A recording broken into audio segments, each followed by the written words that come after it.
Okay, so we're going to look at the Saboteur and we're going to look at the Alchemist.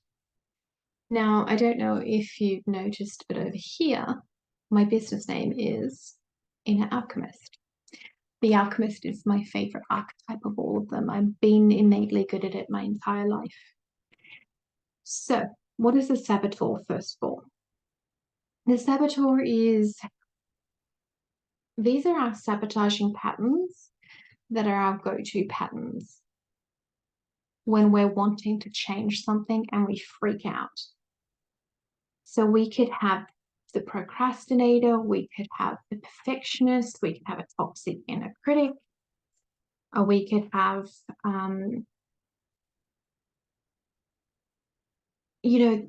inherited sabotaging pattern, like the martyr syndrome.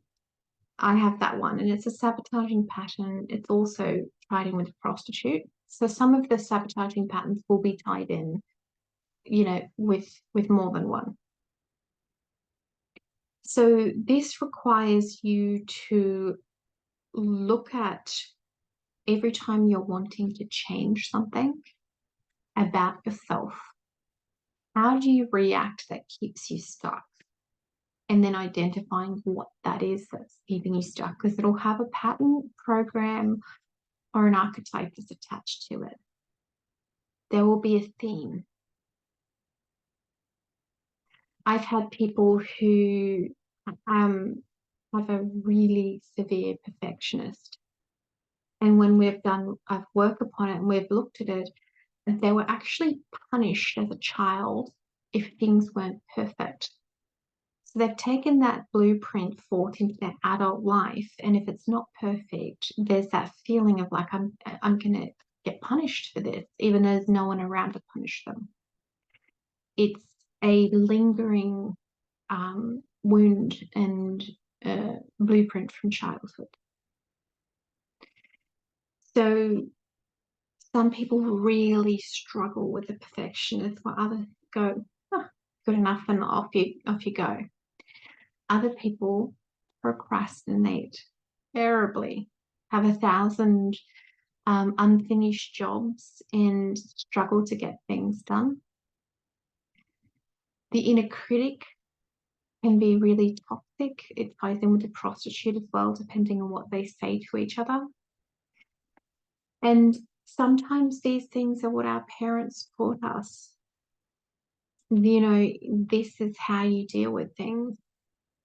The martyr program runs so strong through my whole female line. And it's inherited, but then I just took it and was like on steroids.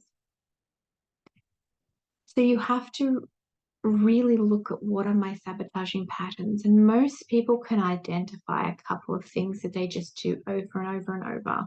And they know that they're sabotaging themselves in that way. But to really look at it, you need to look at like all areas, not just the little ones.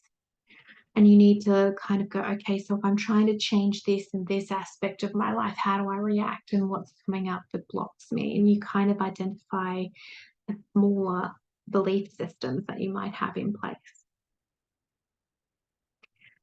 So how does the alchemist help?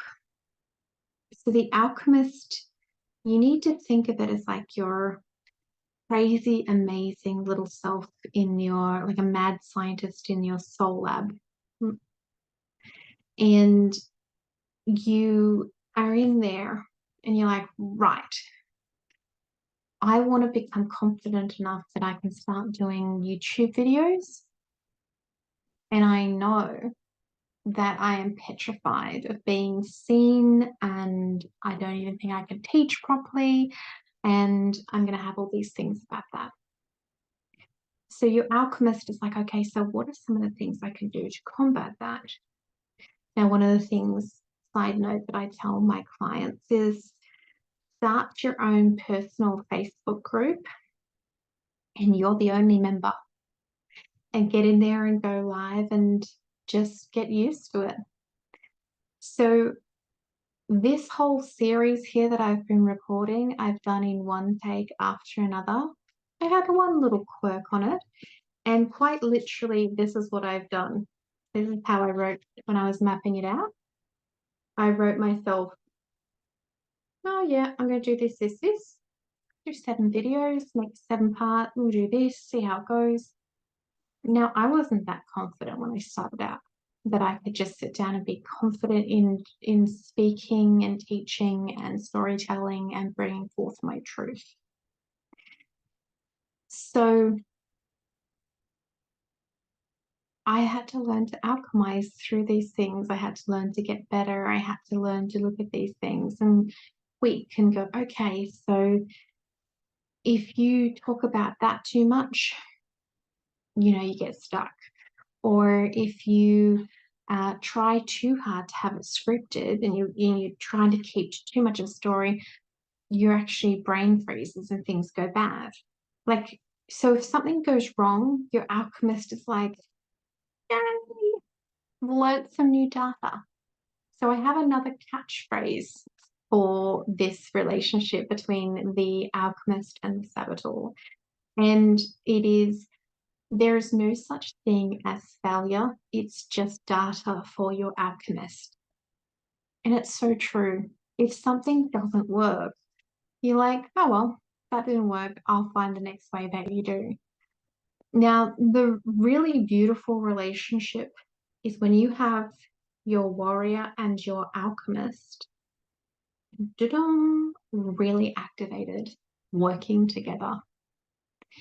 Because what that does is it showcases with your conviction, I'm never giving up.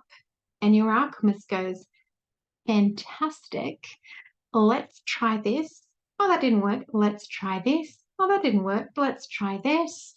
Oh, this worked a little bit, but I can do better with that and I can tweak this. Oh, no, that failed again. Let's try this. And your warrior is like, I am never giving up, ever. No way. I'm getting that success. I'm getting that dream this. I'm attaining that vision. I'm healing this. I'm letting go of that program. I'm never freaking doing this ever again to myself. And you work your way through it with this beautiful relationship between the pair of them. So your alchemist is vital. And your alchemist can be also really that big puzzle picture thing. Like, I work with my alchemist so much and I love it. And I'm like, I will literally see patterns in the collective at the moment with things that are going on with social media and with this famous celebrity, and then this program's coming up to be cleared. And I see big picture stuff these days because I've done the work. I've done the alchemy upon myself. And then I see the bigger patterns, and you'll start to see the other patterns, and you start to see patterns in other people and patterns of behavior. And you're like, oh my God, every time I visit my family, this and this and this happens. And like, da, da, da, and everything becomes this beautiful pattern. And everything can be reprogrammed. The neuroscientists have proven this with your neural pathways. If you have a belief system, you can reprogram them. If you have sabotaging patterns, you can reprogram it. It just means, depending on who you are, the level of trauma and the level of what needs to be changed is how long it takes. If it's a small, easy thing, quick. If it's a big, life-changing, breaking multi-generational curses and woundings and issues, they go and take time. You need to give your alchemist and warrior times to do it. It can be layer upon layer upon layer. So it's that reprogramming on all levels. So let's go to the next one, the prostitute and the lover.